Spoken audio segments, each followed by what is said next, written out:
Control the narrative, and you control reality itself. Today, a friend of mine will explain it to you. Welcome to this explainer. We're jumping right into a pretty terrifying discovery today, which is that George Orwell's absolute nightmare prediction, it hasn't arrived with blaring sirens or military boots on the ground or overt violence.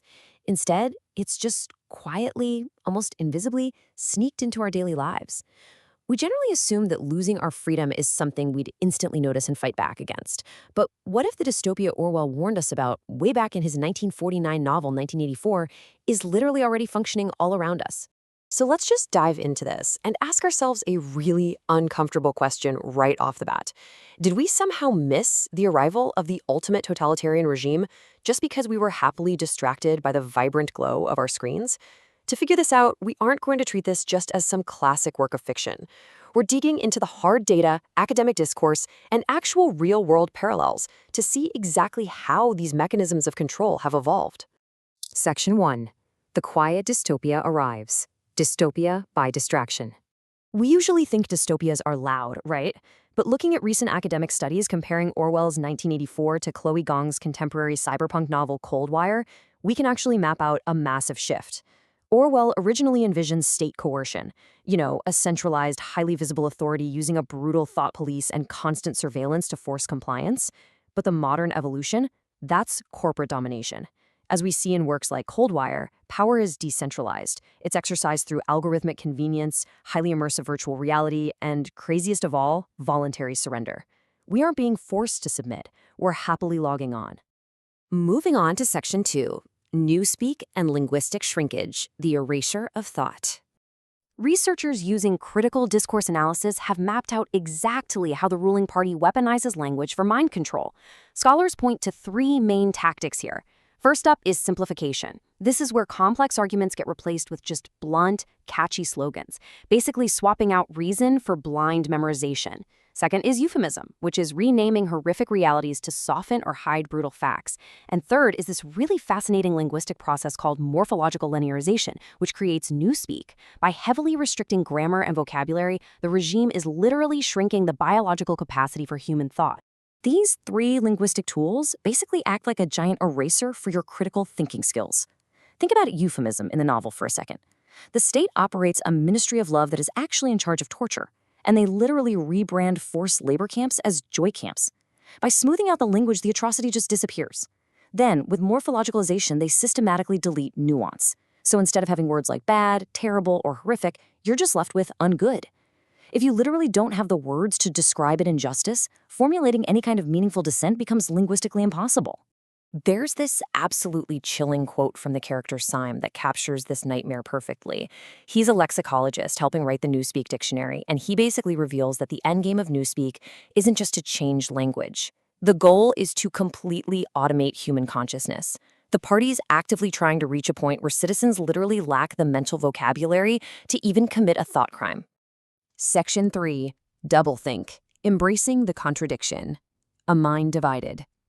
Once your critical thinking is erased, you are incredibly vulnerable. Imagine your brain trying to flex in two completely opposite directions at the exact same time. That is doublethink. The novel defines it as the act of simultaneously accepting two mutually contradictory beliefs as totally correct. Academic analyses show this is actually a deliberate psychological condition engineered by the state. It causes severe cognitive dissonance, which forces citizens to second-guess their own memories, their senses, and just their basic perceptions of truth. It's designed to destroy your ability to trust your own common sense. You see this literally everywhere in the party's core slogans. War is peace, freedom is slavery, ignorance is strength. By forcing people to swallow and repeat these glaring contradictions every single day, the state completely breaks down their mental defenses. The masses are left apathetic, disoriented, and completely stripped of independent logic. It ensures they have to rely entirely on the state to tell them what's real and what isn't. As academic analysis points out, doublethink completely obliterates the line between truth and lies. When reality is just whatever the party decides it is on any given day, nothing is permanent. Facts just evolve based on whatever the elite need at that moment. The result? The populace becomes incredibly pliable and totally incapable of mounting any kind of intellectual challenge to authority. Which brings us to Section 4, Erasing the Past, the malleability of reality. If you can't trust your own mind, you definitely can't trust history either. Orwell makes it super clear here. History isn't just some neutral, static record of what happened. It's a weapon. And it's constantly being rewritten by whoever is currently in power to eliminate competing truths.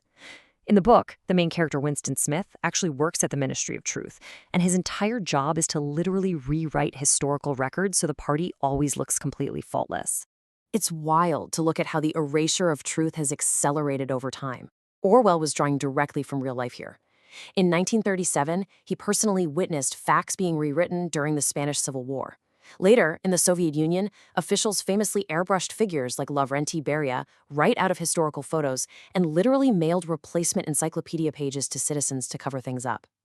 In 1984, the Ministry of Truth takes a few days to alter physical records. But today, we've got instant digital erasure, algorithmic filtering, and the immediate manipulation of images and video.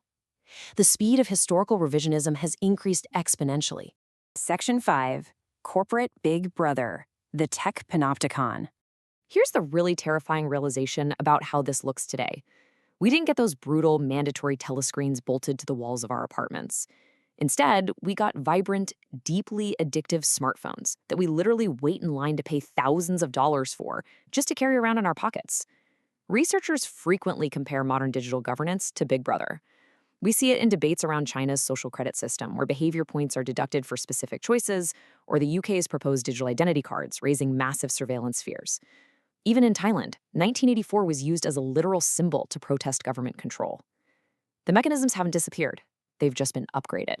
Scholars comparing Orwell's world to contemporary settings like Cold Wire are proving a super vital point here. Today's authority is decentralized. It's embedded directly into the apps we use every day, it's managed by artificial intelligence, and it is entirely driven by data collection rather than some overt dictator yelling from a podium.